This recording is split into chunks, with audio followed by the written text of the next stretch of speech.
बोले बांके बिहारी लाल की जय।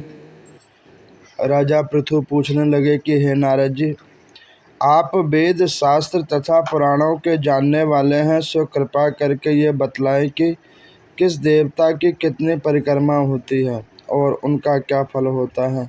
ये वार्ता सुनकर नारद जी कहने लगे कि देवी की एक, सूर्य की 7, अग्नि की 7, गणेश जी की 3, शिव जी की आधी, पितरों की 3 अथवा 4 तथा विष्णु की 4 परिक्रमा होती है।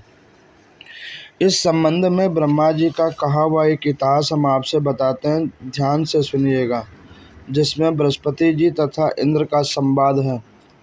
वैवस्वत मनवंतर में एक समय सब देवताओं से सहित इंद्र बृहस्पति जी के पास जाकर उनसे पूछने लगे कि गुरुदेव, ब्रह्म काल से पहले ये सृष्टि कैसी थी, इंद्र तथा अन्य देवगण कैसे थे, उनका कैसा कर्म था।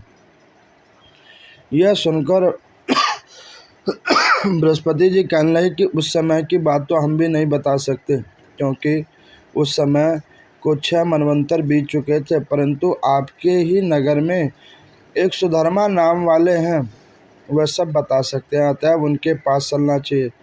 तब बृहस्पति जी सब देवों तथा इंद्र को साथ लेकर सुधर्मा जी के पास आए। सुधर्मा जी ने गुरु जी सहित इंद्रादिक सभी देवी देवताओं का पूजन आदर सत्कार किया।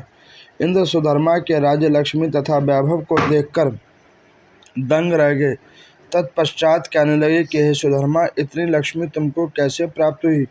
तुमने कौन सा यज्ञ, दान अथवा तप किया तथा ब्रह्म कल्प से पहले की बात तुम कैसे जानते हो? ये सब हम आपसे कहो।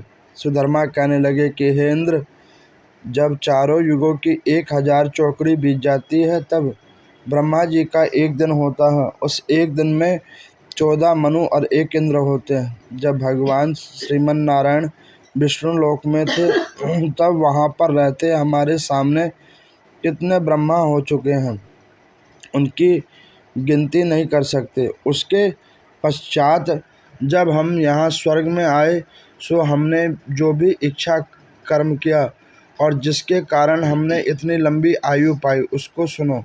पहले के जन्म में हम मांस खाने वाले गिद्ध थे। एक समय कार्तिक शुक्ल नवमी को श्री विष्णु भगवान के मंदिर पर बैठे हुए थे, तभी एक शिकारी ने हमको बाण मारा, जिससे हम घायल होकर मंदिर में आ गिरे। उसी समय मांस के लोभी एक कुत्ते ने आकर मुझको पकड़ लिया। उस कुत्ते को देखकर और कुत्ते भी वहां आ गए। वह कुत्ता उनके डर के मारे मंदिर के चारों ओर चक्कर लगाने लगा। दूसरे कुत्ते भी उसके पीछे पीछे भागते रहे। इस प्रकार सबकी प्रदक्षिणा हो गई। इसी बीच मेरी मृत्यु हुई। इस प्रदक्षिणा से भगवान बहुत प्रसन्न हुए और मुझको अपना परम पद दिया। यह बात सुनकर इंद्र को अत्यंत प्रसन्नता हुई। उन्होंने विधि पूर्वक भगवान की पूजन तथा प्रदक्षिणा की। नारद जी कहते हैं कि हे राजन, कार्तिक शुक्ला नवमी सतयुग की आदि तिथि है। उस दिन भगवान की पूजा, प्रदक्षिणा, दान, तप, यज्ञ करने वाले को अनंत फल मिलता है। यदि कार्तिक कृष्ण नवमी को मथुरा में जाकर भगवान की पूजा व प्रदक्षिणा की जाए, तो उसका फल का तो कहना ही क्या है। प्रदक्षिणा करने के लिए जितने पग उठते हैं, उसके उतने ही कुल बैकुंठ जाते हैं। यदि मथुरापुरी दूर हो तो अन्य किसी स्थान पर प्रदक्षिणा दें।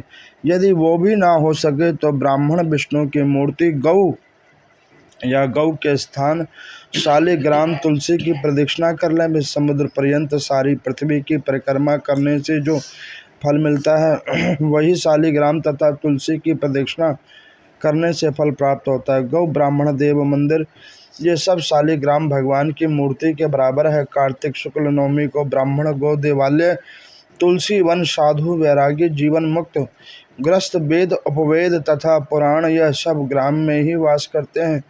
यदि ग्राम की प्रदक्षिणा करनी हो तो प्रातः काल उठकर स्नान आदि क्रिया से निवृत्त होकर कमंडल हाथ में लेवे, ओम नमो भगवते वासुदेवाय मंत्र का जाप करते हुए सूर्योदय से पूर्व प्रारंभ करें। ब्राह्मण देव स्थान शालिग्राम की मूर्ति की प्रदक्षिणा सूर्य उदय के बाद भी की जा सकती है।